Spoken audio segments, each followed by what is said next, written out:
As fast as Usain Bolt is, if Usain Bolt is carrying this AC, I will beat him in Olympics. It will no longer matter his capacity to run. He is carrying a weight.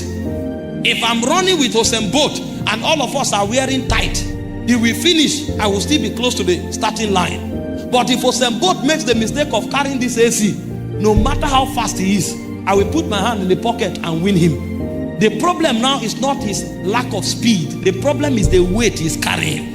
Many people cannot ascend because they are carrying weights of immorality.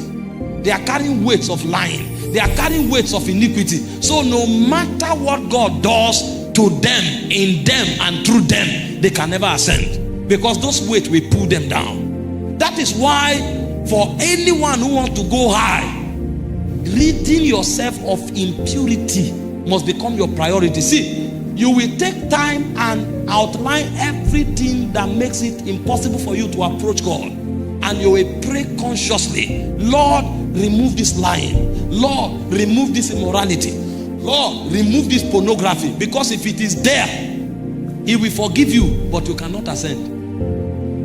Every time you fornicate and you ask for forgiveness, He will forgive you, but you cannot ascend. Every time you live in sin, you ask for forgiveness, God will forgive you. It's His nature. But the problem is that you can never ascend. And so after many years, you will now discover you have missed too many seasons.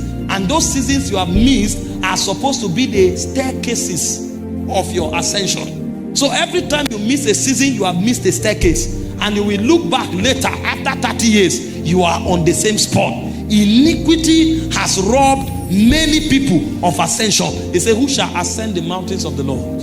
Who shall stand upon His holy hills? They say, him that is of a clean hands, him that is of a pure heart.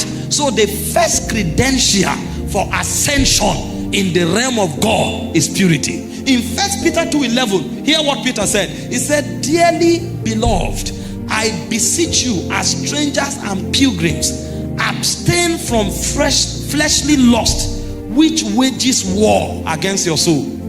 So when you are living in sin, what you don't know is that the power of your soul is what you are spending from.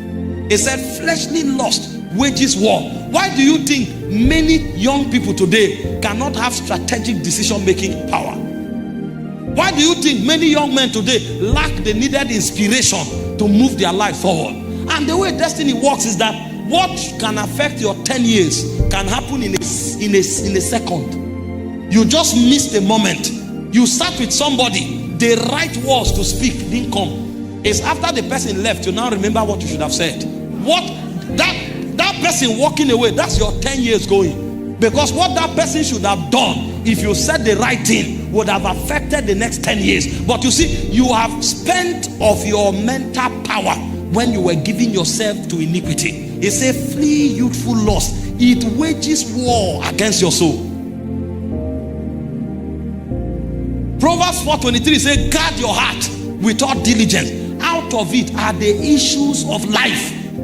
Too many of us are missing our moments. We are missing our seasons. Why? Because the inspiration didn't come at the right time. Sex, immorality, lying, hypocrisy, exaggeration, all of these things have made, it has thwarted the circuit of flow of inspiration. And so every time you are knowing what you should say at the wrong time, every time you are approaching the moment of your visitation at the wrong time. And so all of these spiritual cycles are taking place, but you are the one missing out. And so you will discover that somebody who carried your 5 years just left. You didn't meet him. Somebody who carried your 10 years had a conversation with you. You spoke for 1 hour. You didn't know what to say. Or you were saying only the wrong things. And when you were done talking and he left, he never remembers that he met you. And he just left with your future.